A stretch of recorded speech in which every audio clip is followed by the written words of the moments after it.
Hey everyone, it's Desiree, and this is part one from the Hero Arts December 2017 monthly kit. And this one took a while to come out.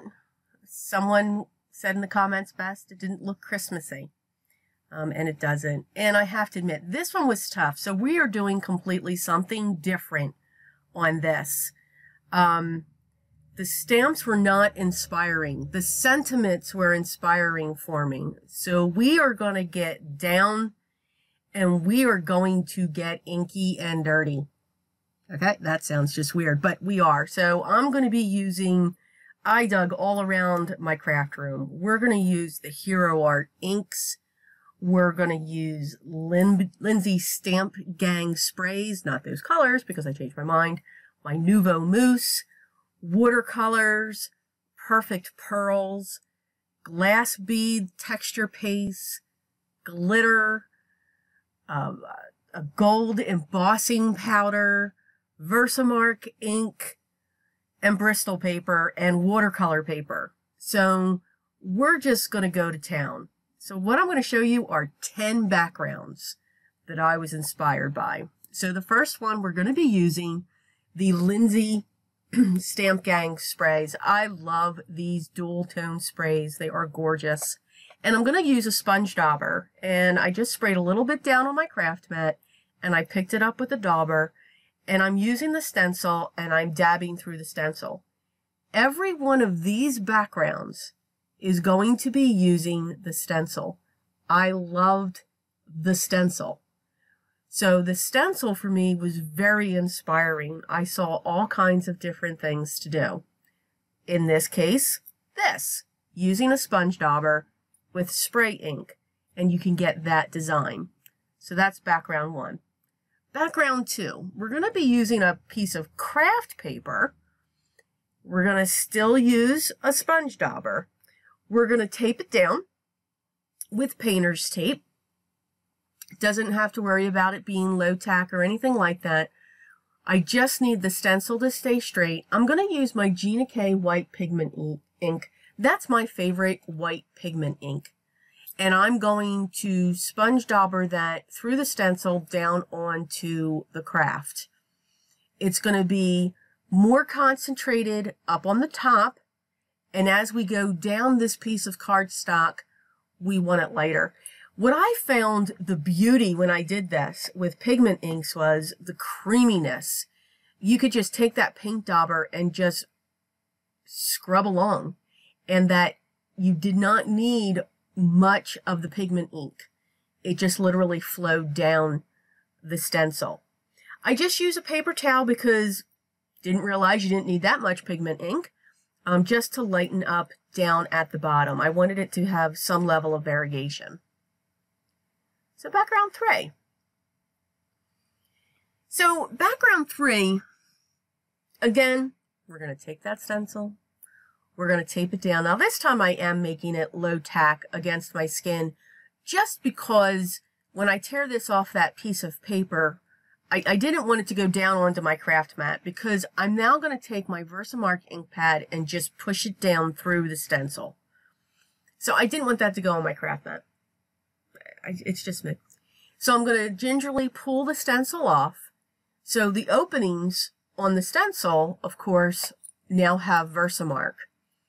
So I'm going to be pulling, and this is a new embossing powder that I just recently got. It's called Clear Gold Sparkle. It's kind of cool. I'm not sure what's clear about it, but it was kind of cool. Yes, it's a Recollections. Yes, I get it from my local Michaels. But it's a beautiful color. The color that's holding all of the sparkle and the glitter and everything else, it's almost like a light yellow. So it is a little differently than the ruby that I've used before, or the vintage mahogany, those. So it just gives a different color, and you can see that there. So background number four, we're going to stick with the same concept. I didn't tack down anything on this stencil. I'm actually putting the ink onto the stencil along with smaller other objects that I'm picking up on my table. And then I'm going to take a piece of Bristol and I'm going to place it down onto the stencil as if it's a stamp. I wanted to try this. I wanted to see if it would work. My curiosity was killing the cat, and that was me. So I'm using it as if I have a big stencil. I pull it up, and now the embossing powder that I'm using is a pearl eggplant. Again, it's a Recollections from Michaels. But you can see you get a different effect. It's not solid. Got carried away there with the embossing powder. I had a ball doing this. This was fun just to pull out everything and see. Let's see what it can do. So you don't get a solid effect. Some areas are heavier than other. It all depends on how the stencil is made. So I'm curious if I put this on some fun foam to give it a little bit more pressure to push down. Should there have been another side to use? I'm curious on this one. After I heat set that, I'm pulling in mother of pearl mousse with a dauber, and I'm going to fill in the white. So this deep eggplant purple is going to sit throughout this mother of pearl. These Nouveau mousses are awesome to work with. No sooner they spread like butter. You can use your sponge dauber as I'm showing here, and they dry almost instantly. So I've got that yellow hue going there. Background 5. If you've seen a previous video of mine, I believe it was one of the Simon Says's stamp kits. I want to say October, when it had the big stamp set, the 6x8. I took that one stamp and I used my chalks. This time I'm using my Perfect Pearls. They're very pigmented. You don't need a lot. But again, I put the Versamark through the stencil onto my cardstock, and now I'm just dabbing the Perfect Pearls all over. There's a copper, a gold, a bronze, and they call it silver, but it's like a white pearl. I'm just dabbing that all over so that I get this gradient, blotchy, metallic background, almost like metal. And I'm just using, you don't have to use this. This is the brush that actually came with them. This was a kit that I got. But if you just have a black soft mop type brush, it'll work just fine. So for background 6, yeah, we're pulling in that Versamark again. We're going to do the same thing. I want to tape down my stencil so that it doesn't shift. And I'm going to push the Versamark through. Now I want to make sure that I have a really good coat on this one with what I'm looking to do on this. So peel off the stencil. I wanted to make sure I had a good coat. And this is clear embossing powder. It is the Recollections brand, but it's Recollections brand from Michaels. But it's a fine detail as well. So I covered the entire piece with that, and I heat set it. Once that was heat set, I'm going to pull in some Distress inks. So we've got Evergreen Bough, Broken China, and Tumbled Glass. And I'm doing the smush technique. I have seen Amy R. From Prairie and Paper do this so many times, and it's absolutely gorgeous. So this was my first time trying this. Just smooshing right down onto the paper, spraying it, letting it do what it wanted to. I didn't think there was enough of the Evergreen Bough in there, so I'm adding some more so that it can have some depth. I'm taking the pad directly to the paper, which may not have been a good idea because there's a lot of water, but I just made sure, damping the pad, getting the water out. I'm taking a paper towel after I did use my heat gun to dry it, and now I'm just wiping it so that I can get those details through. So the next background, we kind of thought a little bit, kind of wondering what we want to do, but I pulled out my watercolors. I wanted to work on my watercolors. This is my koi set. This is one of the first sets that I was actually given. My sister had gotten it for me. She spoils me. I've wetted the paper. I'm not going to tape the paper down. I'm not looking to have a true watercolor. But I just wanted to have water down, and I'm adding 3 colors, dark blue, a deep hunter green, and a deep purple.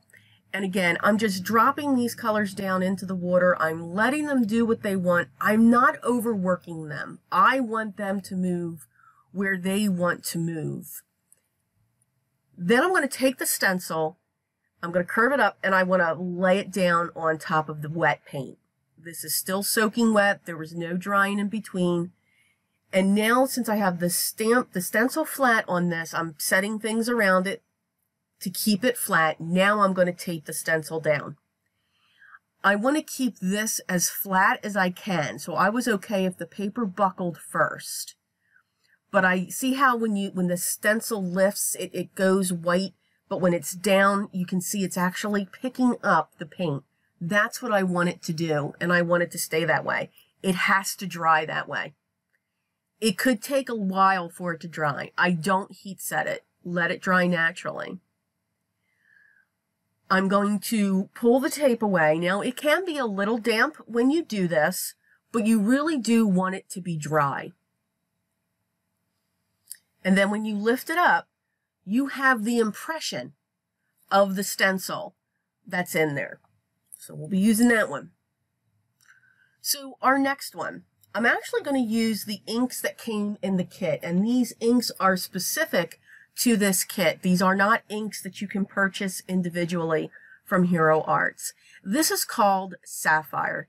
It is a gorgeous navy blue, and these ink cubes are juicy as ever, which was awesome because when you got them either to Bristol paper or watercolor paper, boy did they move. And I was okay with that blotchiness. I wasn't looking for smooth. I'm going to go around the edge with the ruby, which is an extremely, you would think it's red, but it's like a red purple. It's very regal. It's a very regal color. But a ruby is technically more on a purple side, especially if you have the pigeon bloodstone. Little tit for tat there. Just some info in case anybody wanted to know about the ruby stone, which is, of course, my birthstone. So I'm going to take the stencil now, and I'm going to place it a certain way on this panel. Now, all of these panels that I'm working on were cut to 3 3/4 by 5 inches. Because in the next video, in part 2, I am going to create a card with each one of these panels. I really had a difficult time with this kit. We all have it. Usually it's a card. No, it was the stamp set. It just didn't hit me. And you know, you take that when it comes to a monthly kit sometime. It's a beautiful kit. The stamps are gorgeous, but I could not get it going there. So anyway, okay, back to what we're doing. So I'm using this Faber-Castell glass bead texture paste. It's a texture paste. Sorry, I cannot say that word properly. And it's actually got very micro glass beads in it. And when it dries, it's going to dry clear. So I'm only covering a certain section of the stencil with this paste. I don't want the whole panel covered. Now, also know that once this is on there, you can't run it through a die machine. So this is the panel that we'll be using. So I very carefully take off the stencil.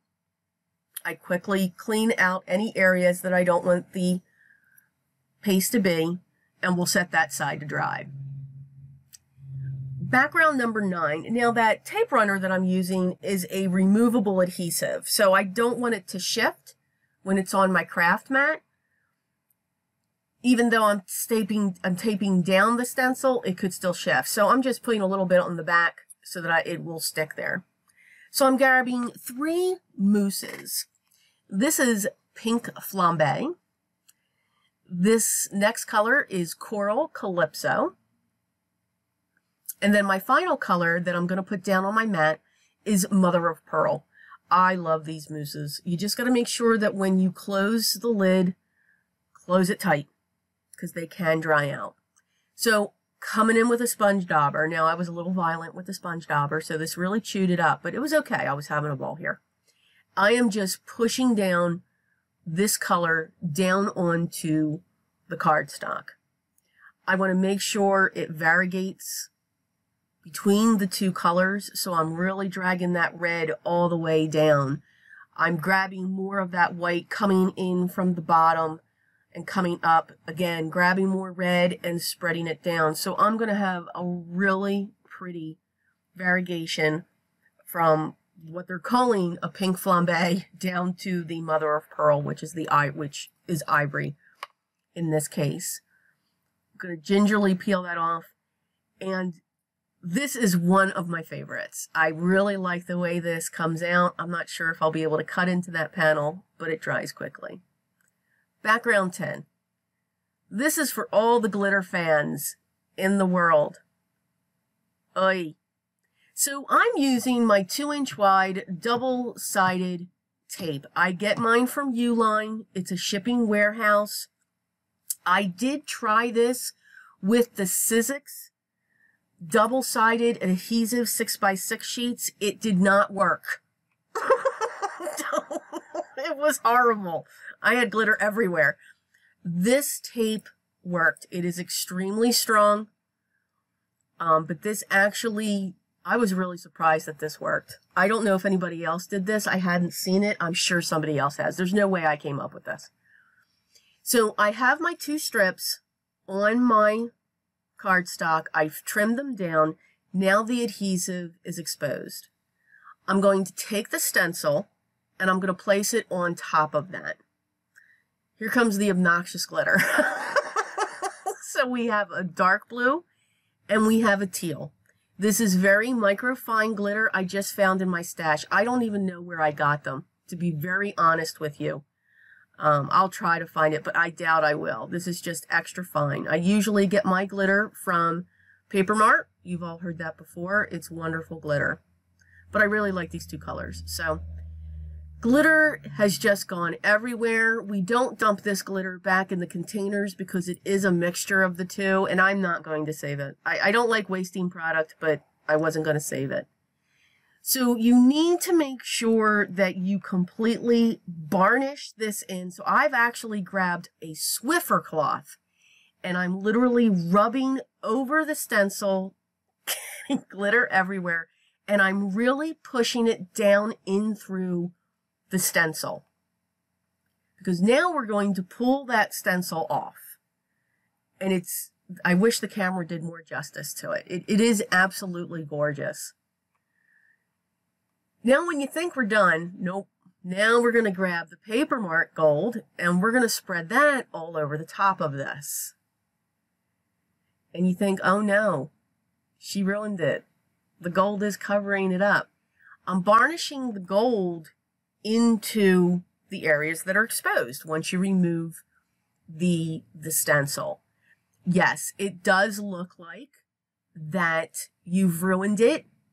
Grab a Swiffer cloth again, and you got to put a lot of pressure into this and a lot of time. It's all a game. Sometimes it works, sometimes it doesn't. You can see on the navy blue, it was working, and I finally got it to go. It's a lot of elbow. So these are the backgrounds. Now there's one that's missing on this because of course I forgot to take a picture. So again, this is part 1. This is how I got inspired by this kit. Some may not be happy with this. I apologize, but you know, if you're not inspired, if you don't get ideas, you just can't create. But in part 2, I am going to create 10 cards with each of these panels using sections from the kit. So stay tuned. If you have any comments, leave them below. If you like this video, hit the thumbs up. If you haven't already subscribed, please do so. So much is coming in 2018. I hope everyone is having a wonderful holiday, and always be creative.